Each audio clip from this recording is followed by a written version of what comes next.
आज हम एक हजारों साल पुरानी क्रिया को समझने वाले हैं। इस क्रिया का वर्णन हमारे ऋषियों ने विस्तृत रूप से आयुर्वेद के शास्त्रों में किया है। ये एक डिटॉक्स की प्रणाली है जो आपके शरीर से अशुद्धियों को, गंदगियों को बाहर निकालने का काम करती है। आपके दांत कभी भी खराब नहीं होंगे अगर आप आज बताई गई क्रियाओं को ठीक से समझ लेते हैं। जिह्वा का शोधन इससे होता है और भी अनेक लाभ आपको प्राप्त होते हैं, इसको हम आगे समझेंगे। इस क्रिया को करने के लिए आपको 1 गिलास जल ले लेना है जिसमें आपको थोड़ा सा सेंधा नमक मिला लेना है।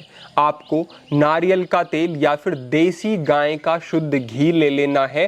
केवल 2-3 चम्मच की मात्रा में ये घी लेना या फिर नारियल का तेल लेना आपके लिए पर्याप्त होगा। साथ ही साथ आपको खादिर, जिसे कत्था कहा जाता है, या फिर नीम या फिर मोलसरी, इन तीनों चीज़ों में से एक को ले लेना है। खादिर का एक चूर्ण आता है और नीम और मोलसरी की इस प्रकार की एक टहनी इस प्रकार से आपको चाहिए। इससे आपको अपने दांतों के मूल को साफ करना है। इन चीज़ों को आप ले लेते हैं और इन बताई गई आगे की 3 क्रियाओं को करते हैं तो आपको बहुत ही अच्छे, बहुत ही सुंदर लाभ प्राप्त होंगे। अक्सर इस तरफ ध्यान नहीं दिया जाता है, लेकिन आप इस विषय को समझ करके इस प्रकार से शरीर की सफाई करते हैं तो ये परम हितकारी आपके लिए रहेगा। तो आगे हम समझते हैं कि किस प्रकार से इन क्रियाओं को करना है और क्या आपको इनसे लाभ प्राप्त होंगे। तो यहाँ पर अंतिम महत्वपूर्ण क्रिया यानी कि तीसरे स्थान पर जिस क्रिया को हम समझने वाले हैं, जिससे आपके शरीर की डिटॉक्स प्रणाली जो है वो सुधरती है और अनेक लाभ मिलते हैं, उससे पहले आपको 2 क्रियाओं को और करना है। इनमें से पहला है जो कि हठ योग के अंतर्गत महर्षि घेरंड ने घेरंड संहिता में बताया है। इसके विषय में कहा गया है कि ये दंत मूल शोधन का अभ्यास है। दंत यानी कि आपके दांत, मूल यानी कि दांतों के मूल से, जड़ से, शोधन यानी कि उनकी सफाई करना, ये दंत मूल शोधन का एक अभ्यास बताया गया है। इसको कैसे करना है इसके लिए आप समझे, हमने यहाँ पर मोलसरी का एक छोटी सी ये टहनी ली है। इस टहनी का प्रयोग हम करेंगे। इसके स्थान पर हमने जैसे कि कहा खादिर का प्रयोग या फिर आप नीम की टहनी का प्रयोग भी कर सकते हैं। हमने इसको यहाँ पे लिया और इसको आगे से अग्रभाग को इसके थोड़ा सा आपको चबा लेना है। इसको जैसे जैसे आप चबाते जाएंगे तो इसका जो आगे का भाग है ये नरम होता चला जाएगा, जिससे कि आप अपने दांतों को फिर साफ कर सकेंगे। इस प्रकार से जब आप इसको चबाएंगे तो इससे एक रस निकलेगा, चाहे नीम हो चाहे मोलसरी हो, इससे एक रस निकलेगा और ये रस जब आपके मसूड़ों में, आपके दांतों में जाता है तो ये उनको मूल से स्वस्थ करता है। जो बैक्टीरिया होते हैं उनको समाप्त करता है। दांतों में इन्फ्लामेशन है, सूजन आनी शुरू हो गई है, उसको समाप्त करता है। और अगर आपको मुंह में छाले पड़ना, मुंह में इन्फेक्शन बार बार होना, ऐसी समस्याएं हैं, उसमें भी लाभ मिलेंगे। यहाँ तक कि रिसर्च ये कहती है कि अगर नीम की टहनी से दांतवन प्रतिदिन करता है व्यक्ति तो उसको कैंसर, जो मुंह का कैंसर होता है, उसकी संभावना भी नहीं रहती है। तो इसके विशाल लाभ आप समझें। इसको इस प्रकार से चबाना है पहले, और इतना करने के बाद इससे आपको दांत साफ करना शुरू करना है। इस प्रकार से ये हम केवल आपको बता रहे हैं। आप जब करेंगे तो आपको धैर्यपूर्वक ठीक प्रकार से दांतों को साफ करना है। जब आप थोड़ी देर तक इससे दांत साफ करेंगे तो यही जो इसका रस है ये पूरे मुंह में आपके फैल जाएगा। अब इस रस का आपको प्रयोग करना है। ये तो आपने दांतों को साफ किया।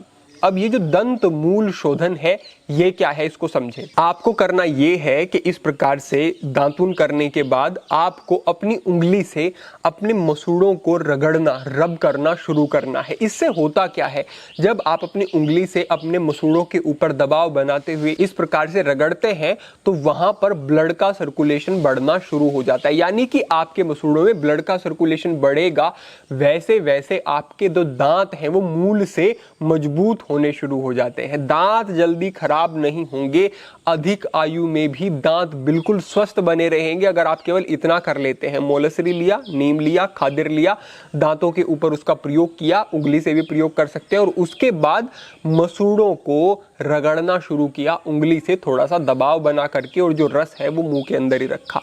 इतना आपको करना है। एक बार देख लेते हैं। इस प्रकार से उंगली को लेंगे, साफ कर लेंगे हाथों को पहले, और इस प्रकार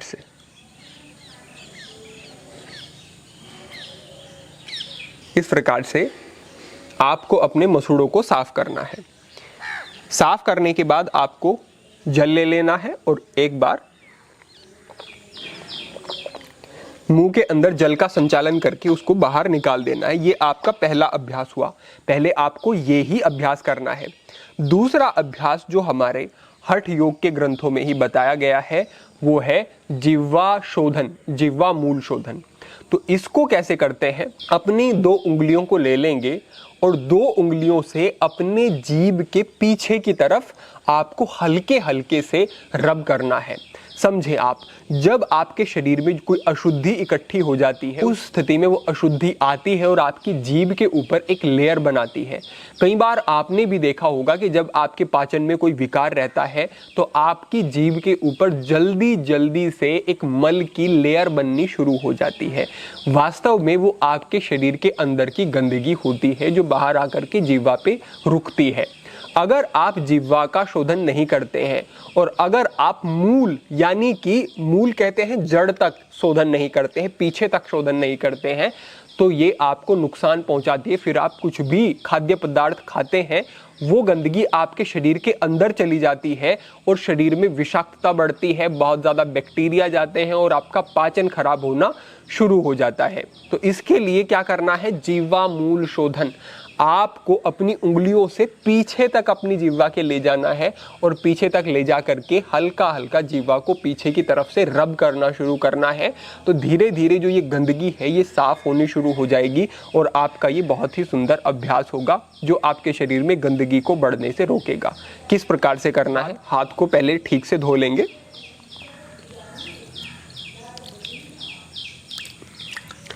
और हाथ को ठीक से धोने के बाद जिह्वा की मूल में ले जाएंगे और मूल शोधन ये अभ्यास करेंगे इस प्रकार से।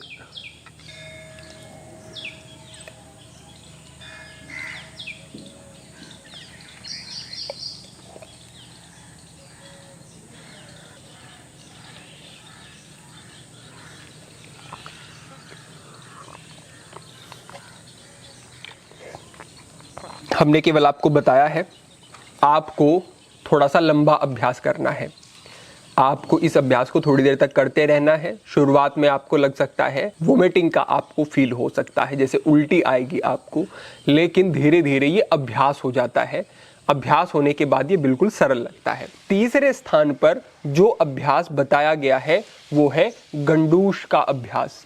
इसको ऑयल पुलिंग भी कहा जाता है आज की भाषा में, लेकिन इसके पूर्ण लाभ क्यों नहीं मिल पाते हैं? क्योंकि व्यक्ति सीधा ही इस अभ्यास को करना शुरू कर देता है। लेकिन कहा गया है कि दातुन करने के बाद या फिर दांतों का किसी भी प्रकार से शोधन करने के बाद ही आपको इस अभ्यास को करना चाहिए, यानी कि गंडूश का अभ्यास करना चाहिए। हमने जो आपको पहले के 2 अभ्यास बताए हैं ये अपने अनुभव के आधार पर बताए हैं, जो कि हम प्रयोग करते हैं, कराते हैं, जिससे कि जो ऑयल पुलिंग है, जो गंडूश है, उसके बहुत अच्छे लाभ दिखाई देते हैं। आप गंडूश का अभ्यास करते हैं तो इससे आपके दांत बहुत अच्छे रहते हैं, मसूड़े बहुत अच्छे रहते हैं। पायरिया की समस्या है, दांतों में कोई विकार होना शुरू हो गया है, आपको टॉन्सिल होने शुरू हो गए हैं, अगर आपको बार बार ये जो हमने कहा कि जिह्वा पर मल जमना शुरू हो जाता है, इसकी समस्या है, अगर आपके मुंह से दुर्गंध आती है, आपको उसका पता नहीं चलता, लेकिन सामने वाला व्यक्ति उससे बहुत ज़्यादा परेशान हो सकता है, जिस भी व्यक्ति के सम्मुख बैठ करके आप उससे बात करेंगे, ये समस्या भी इस ऑयल पुलिंग के गंडूस के अभ्यास से बहुत अच्छे तरीके से समाप्त होती है। धीरे धीरे बिल्कुल सामान्य आपकी सांसें हो जाती हैं। साथ ही साथ ऑयल पुलिंग का जब आप अभ्यास करते हैं तो जो आपके स्लाइवरी एंजाइम्स हैं वो सक्रिय होते हैं और आपके रक्त के अंदर जो अशुद्धियां होती हैं उसको निकालने का वो कार्य करते हैं।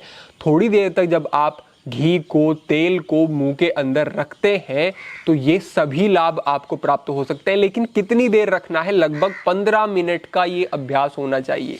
शुरुआत में आपको लगेगा कि 5 मिनट करके ही कि बहुत हो गया या फिर अब करना मुश्किल है, लेकिन आप कुछ समय तक ये अभ्यास करते हैं तो आपके लिए सरल हो जाएगा। इस प्रकार का ये आपका अभ्यास रहने वाला है जिससे आपको बहुत अच्छे लाभ मिलेंगे। रोज सुबह अपने रूटीन का इसको आप हिस्सा बना लें और इसको निरंतर करने की भी ज़रूरत नहीं है। 7 दिन तक इसको आप लगातार कर लेंगे, उसके बाद आप 2 महीने का अंतर रख लेंगे, यानी कि 3 महीने में समझ लें आपको बस एक बार ये अभ्यास कर लेना है 1 हफ्ते तक लगातार। तो आपके लिए इतना अभ्यास करना काफ़ी होगा।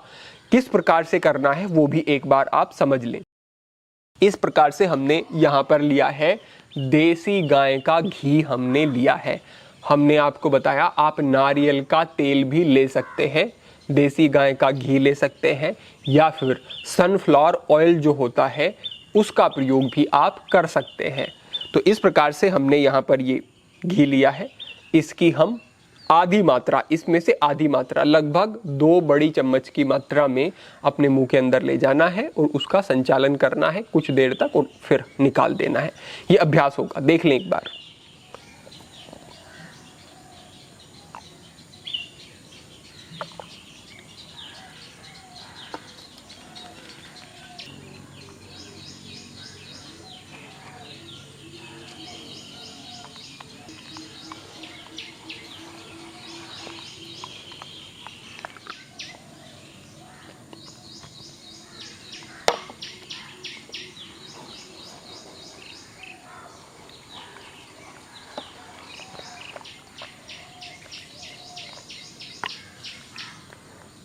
हमने ये आपको केवल थोड़ा सा करके बताया है।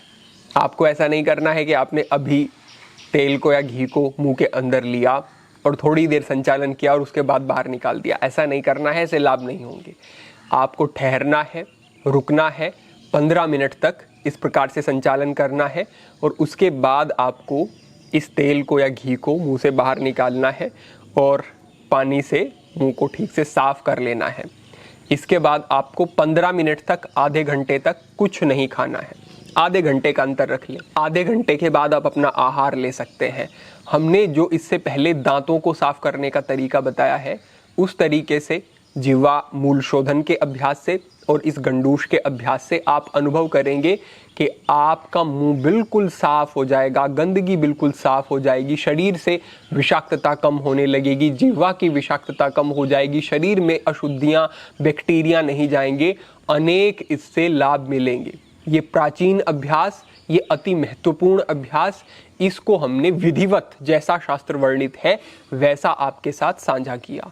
अब आपको केवल इसको शुरू करना है और इससे बहुत अच्छे जो आपको लाभ प्राप्त होंगे उन लाभों को देखना है। आज के लिए आपके लिए यही एक प्राचीन अभ्यास, प्राचीन विधि, डिटॉक्स करने के शरीर को, मुंह का शोधन करने की, शरीर का शोधन करने का एक ये जो अभ्यास था हमने आपके साथ साझा किया। अपेक्षा है कि ये पूर्ण विधि आपको ठीक से समझ आ गई होगी।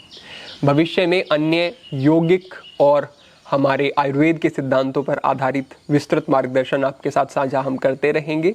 आज के लिए इतना ही। सभी के लिए प्रार्थना, सभी के लिए मंगल कामना। ओम नमः शिवाय।